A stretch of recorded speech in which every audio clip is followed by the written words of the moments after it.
Here is your Singapore News Deep Dive for August 5th, 2026. We begin with corporate governance. New analysis suggests Singapore's small and mid-cap companies are narrowing the performance gap with larger peers.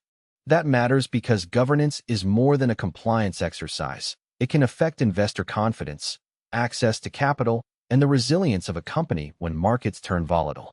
The trend also puts more attention on whether smaller firms can sustain better reporting and board practices over time. Next, a commentary is asking whether Singapore has reached a when, not if, moment for school attacks. It is a serious and sensitive question, focused on how schools, families, and authorities prepare for low-probability but high-impact risks. The discussion is likely to keep attention on prevention, mental health support, emergency readiness, and the challenge of protecting students without creating fear in everyday school life. The most important part of this conversation is careful, evidence-based preparation. In business news, CapitaLand China Trust reported a distribution per unit of 2.45 Singapore cents for the first half of 2026.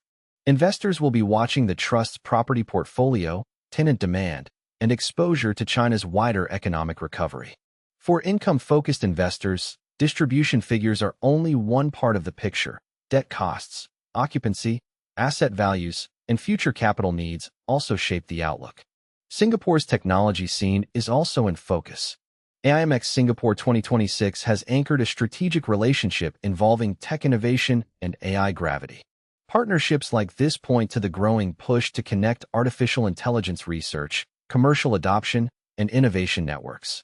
The real test will be whether these relationships produce useful products, skilled jobs, and measurable value beyond announcements. Finally, spending by Singaporeans in Johor Bahru could reach $2.1 billion after the RTS link. Better connectivity may make cross-border shopping, dining, and leisure trips more convenient, while also changing how businesses on both sides plan for demand.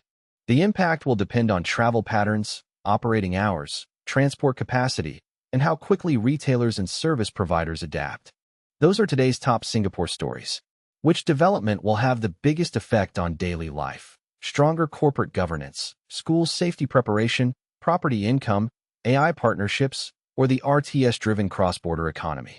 Follow Cronova today for the next update, and check the short-form feed for quick headlines throughout the day.